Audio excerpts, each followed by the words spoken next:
Eh bien salut tout le monde les amis, j'espère que vous allez bien, j'espère que vous êtes en forme aujourd'hui. Nouvelle vidéo news, votre vidéo news hebdomadaire comme d'habitude, toute l'actualité de la Formule 1 en une seule vidéo. Juste petite chose avant qu'on commence, pas très importante mais quand même il faut que je vous en parle. Il faut savoir que je change un petit peu certains visuels sur ma chaîne, notamment au niveau des miniatures, même au niveau de ma photo de profil. Voilà, j'essaie de changer, de faire quelque chose de nouveau, donc n'hésitez pas à me dire tout simplement ce que vous en pensez dans les commentaires. En tout cas, les amis, on perd pas plus de temps. N'oubliez pas le petit like, le petit abonnement, ça fait toujours plaisir. Et on est parti pour la première news. Faisons déjà un point sur le classement. Voilà, quand même, parlons du classement pilote et constructeur, puisqu'il a relativement changé depuis ce Grand Prix de Bakou 2023. Alors déjà, au niveau du classement des pilotes, ce qu'on peut remarquer, c'est que Sergio Pérez pointe maintenant à seulement 6 points d'écart sur Max Verstappen. Leclerc marque enfin de très gros points, ce qui lui permet de revenir à la 5e position et même pratiquement à lutter pour la P3. Au niveau du classement constructeur, eh bien c'est très simple. Red Bull s'envole, pratiquement 100 points de plus sur Aston Martin et plus de 100 points d'ailleurs sur Mercedes et Ferrari. Alpine sont toujours bloqués P6, voilà, après un week-end catastrophique, encore une fois je le rappelle, à Bakou, ils n'ont pas pu prendre 2 points. Donc voilà les amis pour le point classement, on passe maintenant à la première news.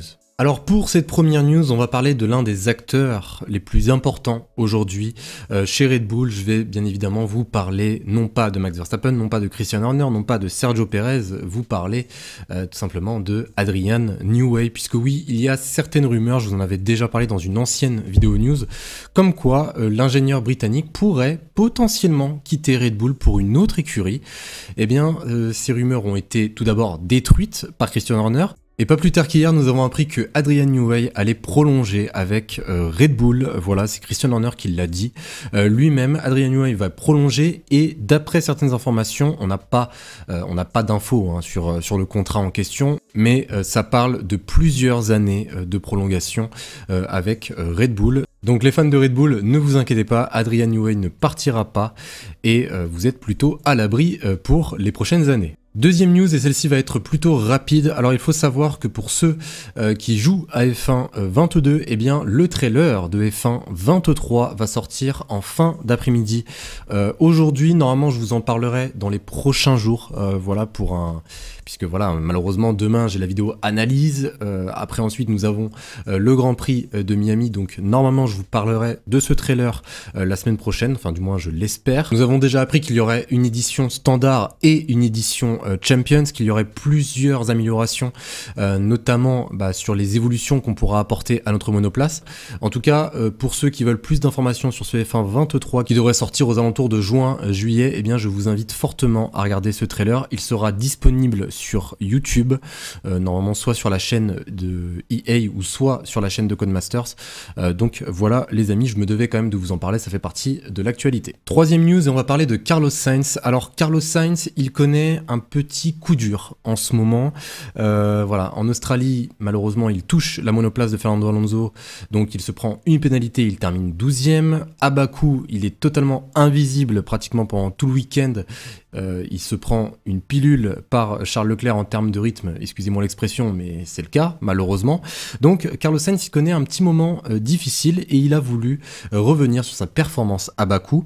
Je dois lever la main et admettre que je manquais de confiance au freinage et que le rythme n'était pas au rendez-vous. Maintenant, j'attends avec impatience une nouvelle opportunité, car Miami est juste au coin de la rue et j'ai hâte de sauter à nouveau dans la voiture et de continuer à pousser. Donc voici les amis les propos de Carlos Sainz. On verra comment ça va se dérouler pour lui à Miami. En tout cas, on lui souhaite bien évidemment de retrouver du rythme et surtout de retrouver de la confiance. Dites-moi d'ailleurs ce que vous en pensez, puisqu'aujourd'hui, être pilote Ferrari, ça reste relativement difficile. Quand même, on a énormément de pression et même quand on fait des contre-performances à répétition, ça ne passe pas inaperçu. Donc voilà, les amis, donnez-moi votre avis comme d'habitude. Quatrième news, il y a une certaine rumeur qui est sortie il y a quelques jours de cela, juste avant le Grand Prix d'Azerbaïdjan, comme quoi Mercedes serait intéressé par Charles Leclerc pour remplacer Lewis Hamilton dans le futur. Charles Leclerc a lui-même répondu lors du week-end à Bakou comme quoi il n'envisageait sûrement pas d'aller chez Mercedes dans un futur proche et que son avenir pour lui était chez Ferrari, eh bien Toto Wolff a répondu aux propos du pilote monégasque. Charles est un super gars, pour l'avenir à long terme, c'est quelqu'un qu'il faut toujours avoir sur son radar, c'est clair, mais pas pour le court et moyen terme. Je pense que personne ne doute des qualités de Charles Leclerc, c'est un bon gars. La seule fois où j'ai parlé avec lui, c'est lorsque nous avons discuté d'où se trouvait la porte d'embarquement à Melbourne au moment de monter dans l'avion. Aucun autre contact. Je pense qu'il est engagé à 100% et qu'il est loyal envers Ferrari dans le cadre de son contrat. Et de la même manière, nous sommes engagés à 100% à poser la pointe du stylo sur le contrat de Lewis. Donc voici les amis les propos de Toto Wolff. J'ai adoré ces propos, puisqu'il ne dit pas oui tel pilote est meilleur que l'autre ou quoi que ce soit. Il encense les deux pilotes et surtout son pilote principal Lewis Hamilton.